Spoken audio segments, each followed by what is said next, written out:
Banking, the greatest scam on earth.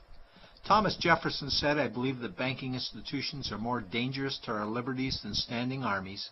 If the American people ever allow private banks to control the issue of their currency, the banks will deprive the people of all property until their children wake up homeless on the continent their fathers conquered." Jefferson's warning is already here. 40 million Americans are living on food stamps. Millions more are now homeless, living in tents, all because of one institution, the Federal Reserve System. The Federal Reserve is a group of private bankers who have stolen the money creation process from the American people.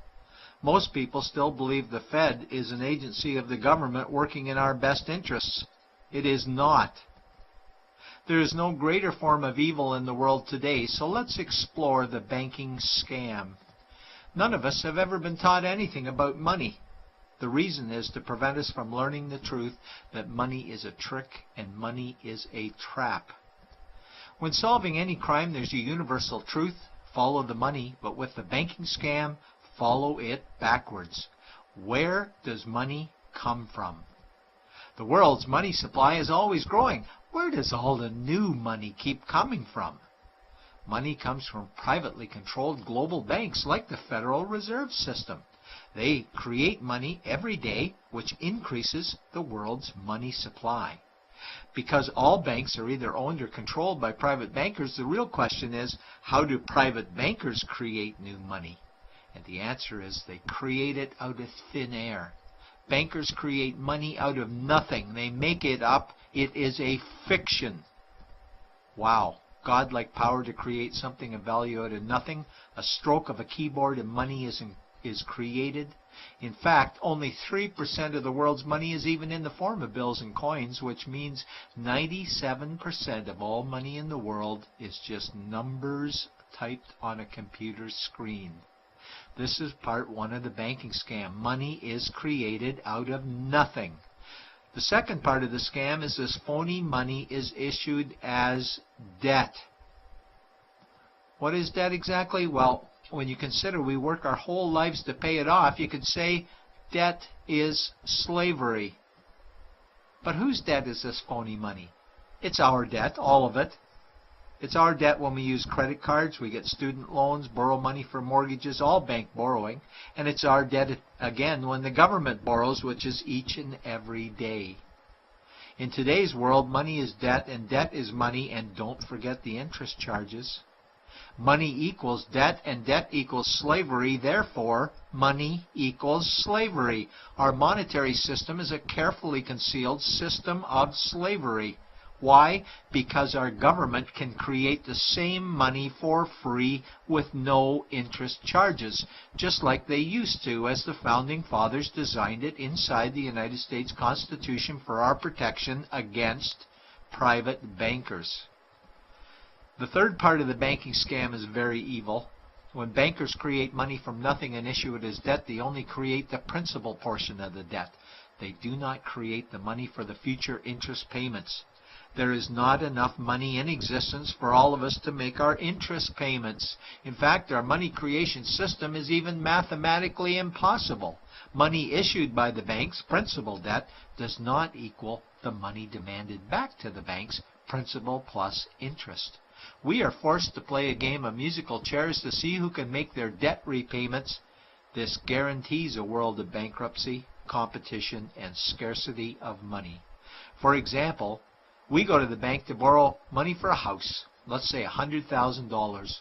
The moment we sign the loan document, the bank creates the money out of thin air.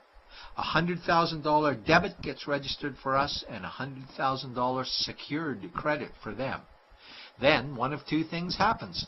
Either we give the bank 30 years of labor making house payments totaling $300,000 for the original $100,000 we borrowed, or the bank takes our house.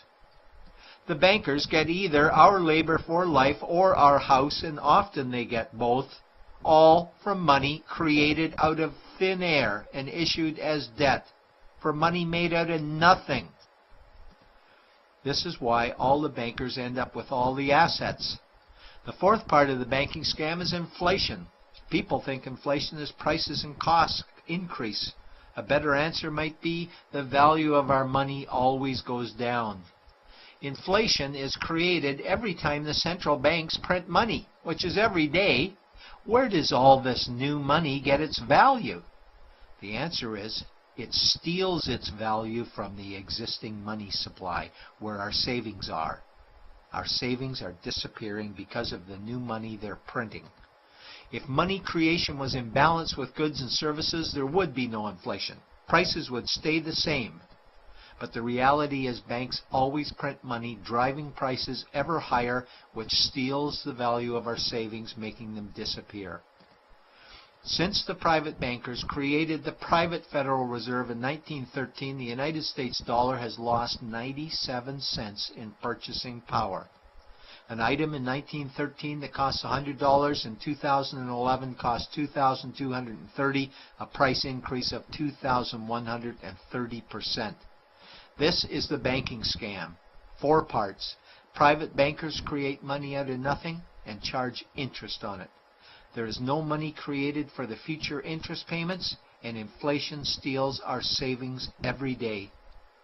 In order for the banking scam to be pulled over our eyes, the bankers need help from the likes of paid-for politicians and appointed civil servants, military-industrial complex, mainstream media, multinational corporations, and the bankers' good buddies. For example, what do our banker-controlled television networks say about criminal bankers? "Oh, bankers are our saviors. Chairman is Man of the Year. He saved the world. Bankers really do deserve their bonuses. They're so smart."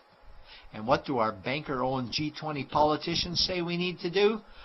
That we must save our banking system, and now we need austerity measures, like increasing existing taxes and bringing in new taxes, cutting our social programs, including education and health care, stealing from our pension plans while increasing the retirement age, keeping us working for more years at lower wages while placing our children and grandchildren in debt and servitude for their future lives. We are being lied to that we must go deeper in debt for bailouts, stimulus packages, quantitative easing, saving the too-big-to-fail banks, credit easing, currency interventions, all names that mean the same thing: more debt to us. Is it not strange that the solution to too much debt is always more debt to us? And where is all this money going? It's going to the banks and to the bankers. They are stealing our money right now. 0.1% of the world's population owns 2/3 of the world's wealth. This means that 99.99% of the world's population own less than 1/3 of the wealth, a decreasing amount because these guys are stealing it. We desperately need to wake up to the banking scam. It is time for change. To retake control of our money system, we must stop supporting the banking scam. Lincoln said the government should create all the currency and credit needed to satisfy the spending power of government and the buying power of consumers. Money will cease to be master and will then become servant of humanity. And Jefferson said the issuing power of money should be taken from the banks and restored to the people to whom it properly belongs. It's a pyramid scheme. And we, the people, are the bottom layers of the banking pyramid.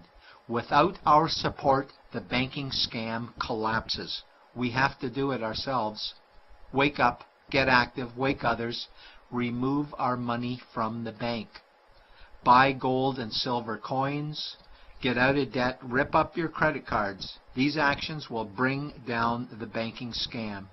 Only vote for politicians who support debt-free money, or run for office yourself, and turn off mainstream media to search for the truth while you still can. And support every effort to end the Federal Reserve System and all the privately owned central banks. Let's bring these criminals to justice to get our money and our countries back before it's too late.